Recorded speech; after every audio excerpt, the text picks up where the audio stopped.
Hi, my name is Mellissa Craig, and I'm an ensemble member with the Judy Drorwin Performance Project. It's my pleasure to be here today with you to revisit the heartfelt and important work that is Response and a Call.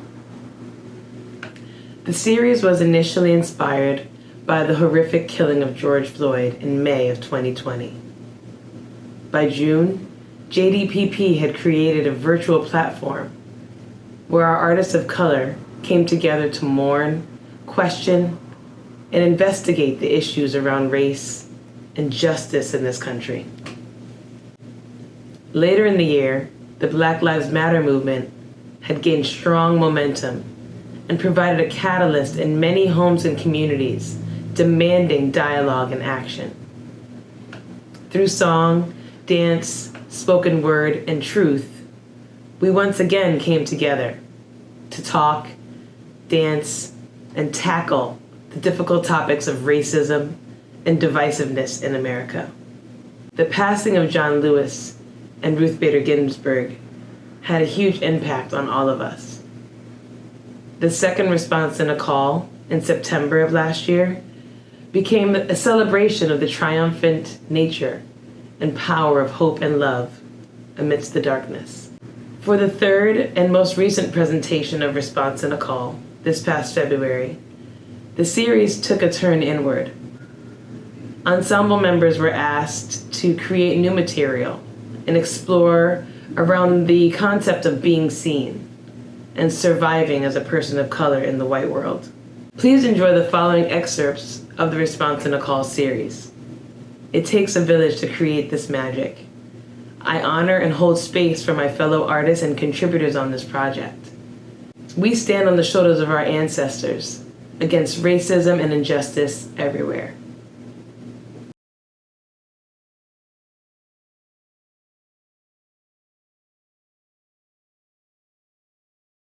We know that the current state of our country in terms of race and equity is downright disastrous and dangerous. And we have the responsibility to respond as a people. But it stems from generations and generations of oppression, both overtly and covertly. And this is our chance to say something about it, and the world's listening.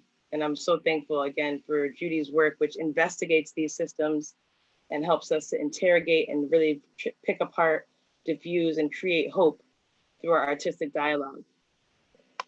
The next piece that you're going to see is near and dear to my heart. It's a solo piece that I did for Judy's piece In This House. That piece came out in 2011, and it was a story about slavery in Connecticut and confronting that and confronting the issues that people kind of think of the North as some sort of a safe haven for slaves during slavery. And there was nowhere safe. And today it still feels like there's nowhere safe. So, Joshua Hempstead owned a home in New London, and he had a slave named Adam Jackson.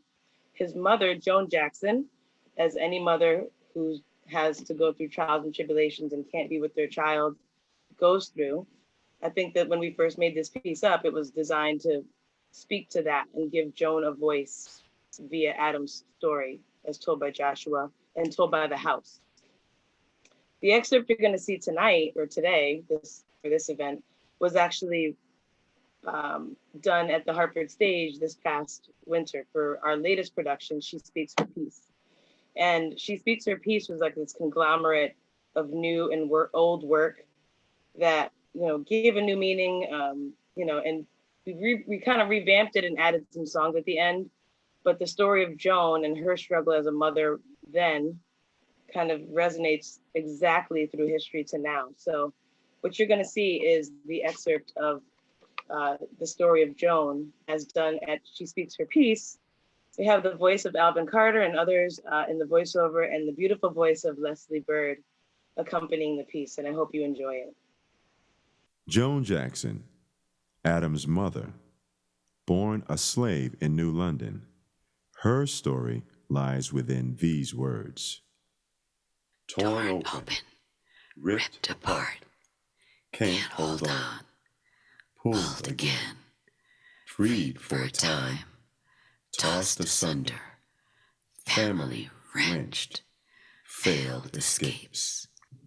Back and forth, relentless struggle, tastes of freedom, moments of light, kindness of owners, betrayals by others, silencing voices everywhere heard.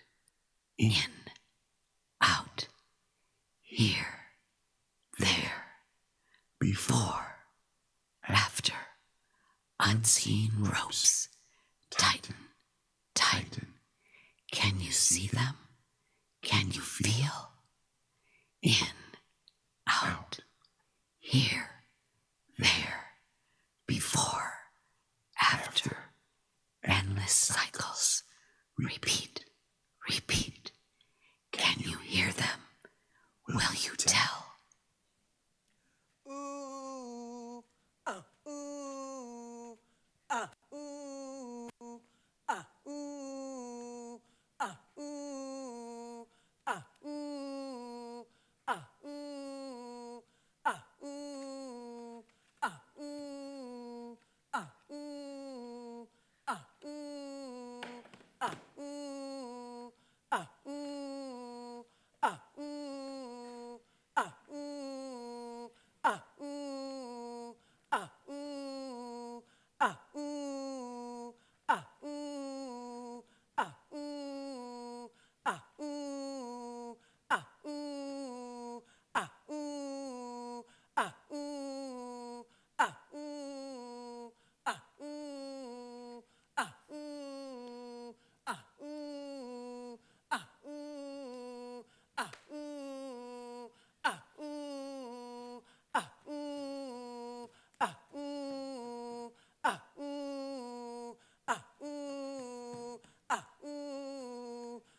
Hold on just a little while longer.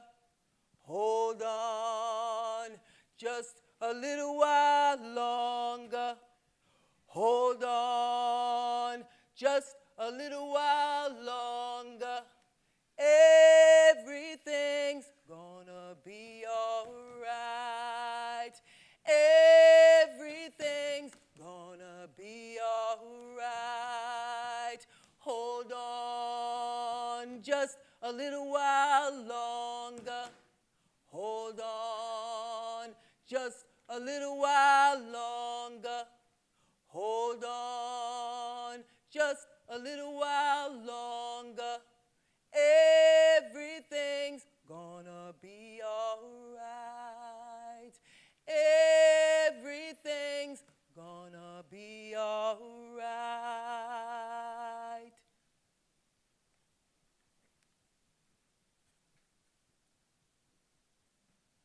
One day, when the glory comes, it'll be ours.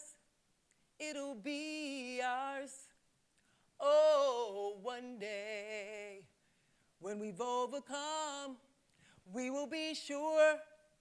We will be sure. Oh, one day.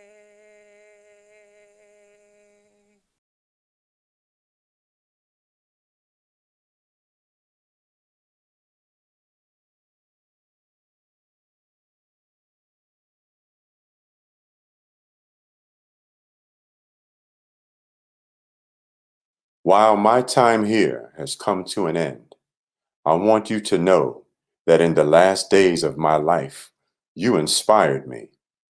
You filled me with hope about the next chapter of the great American story when you used your power to make a difference in our society. Millions of people, motivated simply by human compassion, laid down the burdens of division. Around the country and the world, you set aside race, class, age, language, and nationality to demand respect for human dignity. That is why I had to visit Black Lives Matter Plaza in Washington, though I was admitted to the hospital the following day. I just had to see and feel it for myself that after many years of silent witness, the truth is still marching on. Emmett Till was my George Floyd. He was my Rayshard Brooks, Sandra Bland, and Breonna Taylor. He was 14 when he was killed, and I was only 15 years old at the time. I will never, ever forget the moment when it became so clear that he could have easily been me. In those days, fear constrained us like an imaginary prison, and troubling thoughts of potential brutality committed for no understandable reason were the bars. Though I was surrounded by two loving parents, plenty of brothers, sisters, and cousins, their love could not protect me from the unholy oppression waiting just outside that family circle. Unchecked, unrestrained violence and government-sanctioned terror had the power to turn a simple stroll to the store for some Skittles or an innocent morning jog down a lonesome country road into a nightmare. If we are to survive as one unified nation, we must discover what so readily takes roots in our heart that could rob Mother Emanuel Church in South Carolina of her brightest and best, shoot unwitting concertgoers in Las Vegas, and choke to death the hopes and dreams of a gifted violinist like Elijah McClain. Like so many young people today, I was searching for a way out, or some might say, a way in. And then I heard the voice of Dr. Martin Luther King Jr. on an old radio. He was talking about the philosophy and discipline of nonviolence. He said we are all complicit when we tolerate injustice. He said it is not enough to say it will get better by and by. He said each of us has a moral obligation to stand up, and speak out. When you see something that is not right, you must say something. You must do something. Democracy is not a state. It is an act, and each generation must do its part to help build what we call the beloved community, a nation and world society at peace with itself. Ordinary people with extraordinary vision can redeem the soul of America by getting in what I call good trouble, necessary trouble. Voting and participating in the democratic process are key. The vote is the most powerful nonviolent change agent you have in a democratic society. You must use it because it is not guaranteed. You can lose it. You must also study and learn the lessons of history because humanity has been involved in this soul-wrenching existential trouble for a very long time. People on every continent have stood in your shoes through decades and centuries before you. The truth does not change. That is why the answers worked out long ago can help you find solutions to the challenges of our time. Continue to build union between movements stretching across the globe because we must put away our willingness to profit from the exploitation of others. Though I may not be here with you, I urge you to answer the highest calling of your heart and stand up for what you truly believe. In my life, I have done all I can to demonstrate that the way of peace, the way of love and nonviolence is the more excellent way. And now it is your turn to let freedom ring. When historians pick up their pens to write the story of the 21st century, let them say that it was your generation who laid down the heavy burdens of hate at last, and that peace finally triumphed over violence, aggression, and war. So I say to you, walk with the wind, brothers and sisters, and let the spirit of peace and the power of everlasting love be your guide. Art is an incredible vehicle for social change because of its ability to shift the minds of those who may be ignorant to the circumstances of those who are oppressed. In my piece, Black Connection, I asked my fellow peers of color to continue to work against oppressive systems and to unite to create the change that we desperately need. We're so real and we're so strong, and you are wrong to think we are gone. Curiosity about this cat, but they are scared 'cause I am Black. You know that this berry sweet 'cause I'm Black as hell. You know it's the truth I speak 'cause I might as well. You know that we move our feet with our might as well. Yeah, we screaming in the streets 'cause our life is hell. Said they take off all our chains, now we're in a cell. Said that they would give us change, bullshit's what I smell. Lies are sweeter than the cane, I know what they sell. Grown so tired of the pain, time to break the spell. Like a ganja farmer, see you puffing on your spliff. Caught it by big pharma, but I know it's hard to quit. Now get in their palm and they squeezing like a fist. Now get just a pawn and your name's in on the list. Gotta solve the problem and it ends when you admit that our skin is power and our people are so lit. Open to the Dharma, so you open to the shifts. Know that you are Black and it's power you emit. We're so real and we're so strong, and you are wrong to think we are gone. Curiosity about this cat, but they are scared 'cause I am Black. They wanna see us falter, but they'll never see us fall. Only thing that they'll be hanging is our paintings on the wall. Come to me, brothers and sisters, don't you hear my beck and call? Please put down your Smith and Wesson, families don't need a brawl. I know that it's depressing, so fight with your discretion. And if it gets too vexing, just focus on your blessings. Understanding the lesson, or am I just digressing? As the problems lessen, nobody would be stressing. We gotta ask the questions instead of all the guessing. So done with the deception, it's time for their confession. So done with the repression, we gotta keep on pressing. We gotta keep progressing to get rid of our oppression. We're so real and we're so strong, and you are wrong to think we are gone. Curiosity about this cat, but they are scared 'cause I am Black. I love my Black people. I love my Black people. I love my Black people. I love my Black people. I love my Black people. I love my Black people. I love my Black people. I love my Black people. It's a spiritual journey, and the spirit doesn't have a color anyway. It's a spiritual journey, and the spirit doesn't have a color anyway. Do do do do do do. Do do do do do do do. Do do do do do do. Do do do do do do do. Black skin, white skin, red skin, yellow skin. Stop!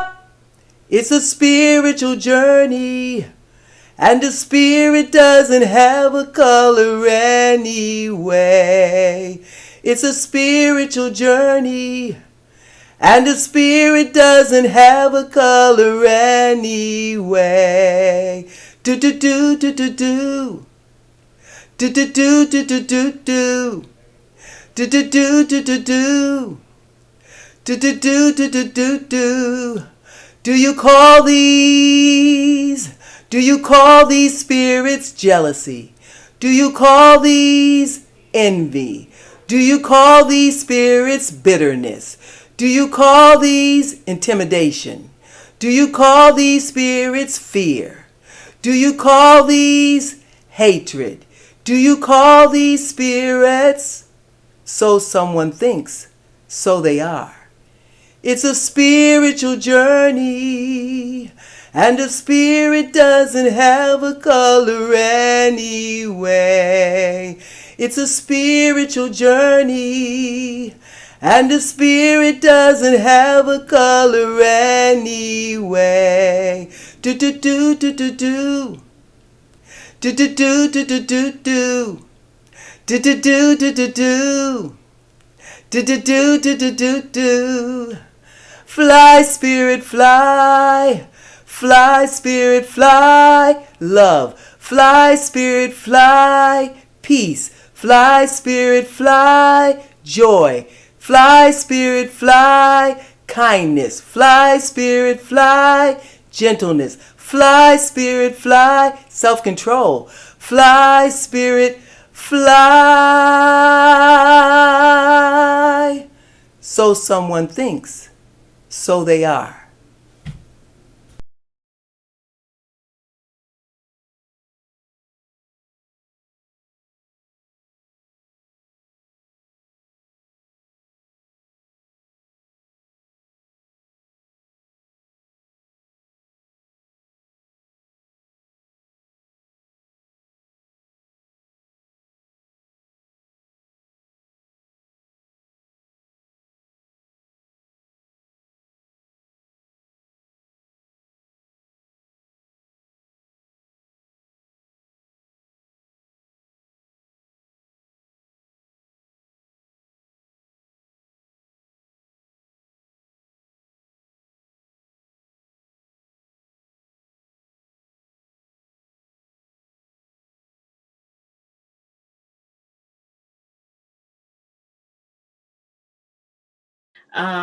Because these are thoughts that I've always had.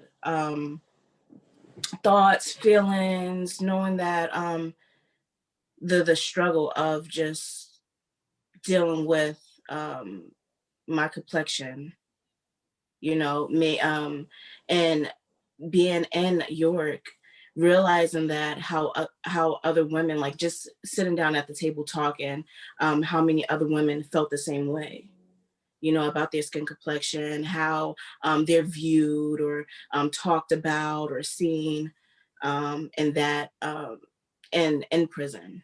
So I'm like, it's crazy how from back then you would be spoken about, you have big lips, they're ugly, your skin color is ugly, but actually you have people that are tanning, that are getting lip injections, that are actually getting their bodies done, have big butts, all of that to look like me when I was made fun of when I was younger for it. Yeah, it was very humbling and refreshing to actually put it down on paper and to perform it in front of, you know, everyone. It was therapeutic for me.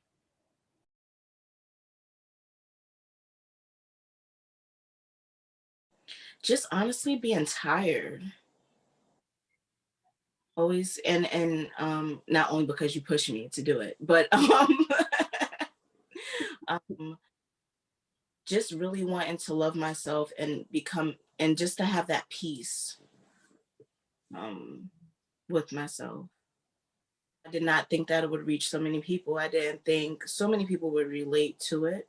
But I do have now two daughters, at the time just one, and needed her to be comfortable and not go through what I went through.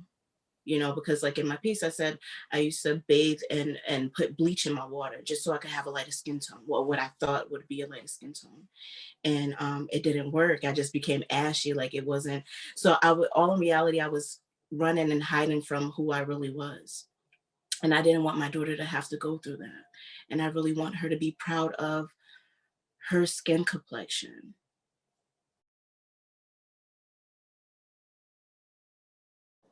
Just like when you dancing is just to me as speaking, and to move your body in ways that you can't even form the words to.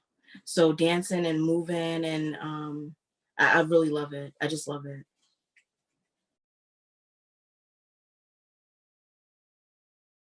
No. No, Jimmy. No. Maybe one day I will. Maybe one day I will.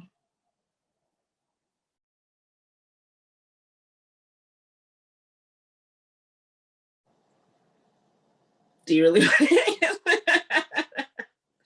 I just feel like now is the time that we should definitely be united.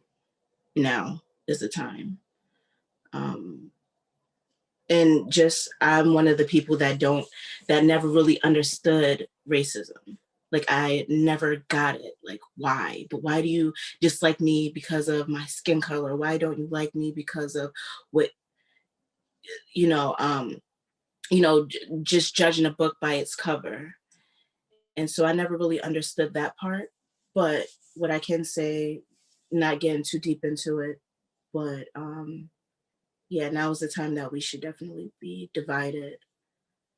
I meant united, sorry. I didn't mean divided, I meant united. But just to come this far is 2021, and this is where we are. This is super scary, especially for, like I said, I think a lot about my kids, especially for the children. Yeah. And I know history, quote unquote, repeats itself, but it's scary. It's really scary.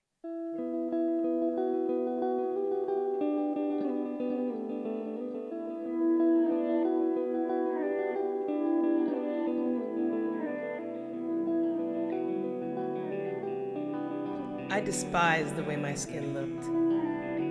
When I lived in Brooklyn, I didn't really see the difference in being light skinned, brown skin, or dark skin. Oh, so now that I moved to the South, I'm in with the dark skin category. You're so dark. You're pretty for a black girl.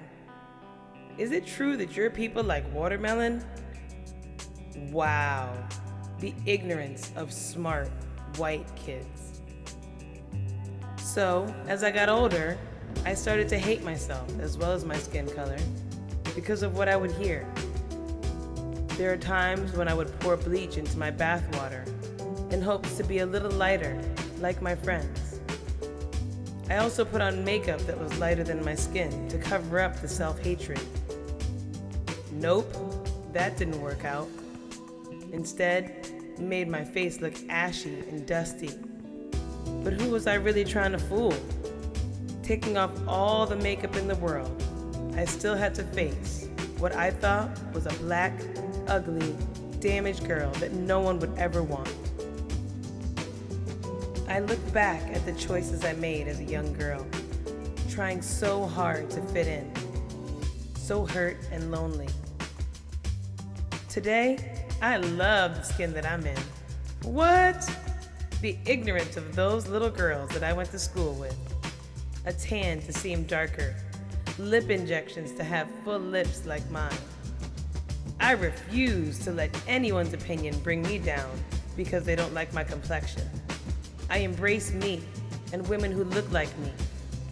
Never stop loving yourself because of what people say about your beauty. Love me or hate me. If you don't like it, you can kiss my black NESS.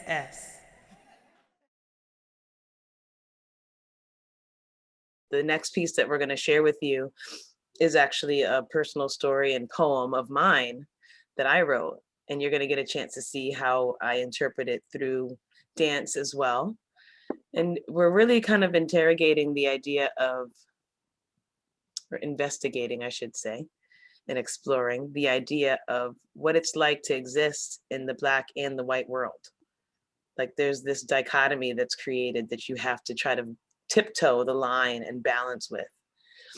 And so this next piece that you're going to see is inspired by this series and being able to try to find a way to be seen and be heard. And please enjoy the video that's upcoming. Thanks.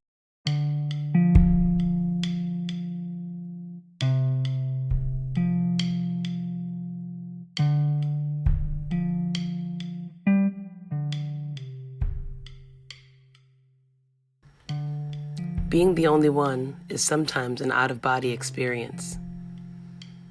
Makes you even question who you are. Black girl, Jamaican woman, American, human, ghetto, poor, ugly, misunderstood. intelligent, resilient, important, Black girl. In crowd, out crowd, no crowd for me. Always feeling like you can't belong anywhere. You go out there and you're the only one. An outsider on the inside. Stuck between two worlds. Stuck in the middle. Create two selves to survive. I split myself in two just to be one with the others.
The piece that you're going to be seeing next, followed by my own words, is called Falling into Identity. This was something that I always struggled with as an adolescent all the way through my adulthood, understanding and having a stronger opinion of who I want to be, knowing who I currently am. So please enjoy this video and words. Imagine falling within yourself. Your arms and legs are outstretched, flailing around. Your mouth is moving, but yet no sound comes out. As you fall, you see others of different races, and you think to yourself, is their descent into the abyss better than what I'm going through? Sometimes I wish I wasn't me at all, that I didn't have the responsibility of my skin tone. Sometimes standing by as a Caucasian ally where there is no obligation to be on the front lines of change within a community that is not your own. It is paralyzing to live in such a state of suspense, going into the void of uncharted territory. The vastness of it all seems like a rabbit hole, and not the kind that Alice fell down, but something more looming and ominous. As you slip deeper, the story of your life zooms past you, and you see the peaks and the pits of how you came to be. But then suddenly, your life story comes to an end, and you wind up zooming past someone else's, unsure of how this person lived. But then you begin to see similarities, and it dawns on you that these untold stories have a way of congealing with your own.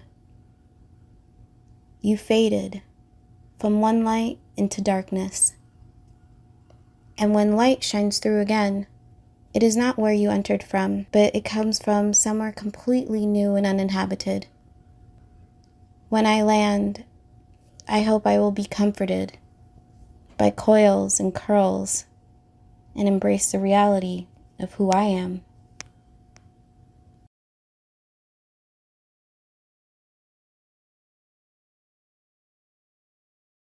These excerpts of Response and a Call reveal the depth and legacy of oppression, struggle, and pain faced by Black and Brown communities across the country.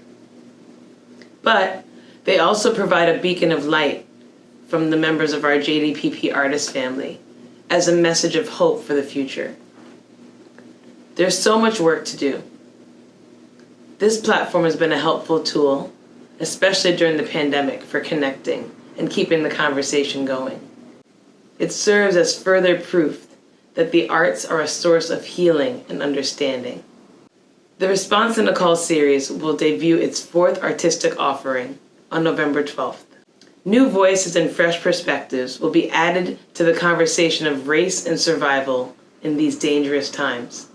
This is a call to action to all of us to wake up and do something. If you follow the information on the upcoming slide that'll be provided, you can get directly involved in our fight against injustice. You can join the JDPP mailing list, come to our shows, make a donation, and always support the arts. I'm Mellissa Craig, and I thank you for watching. Remember, be unafraid to speak up and speak out.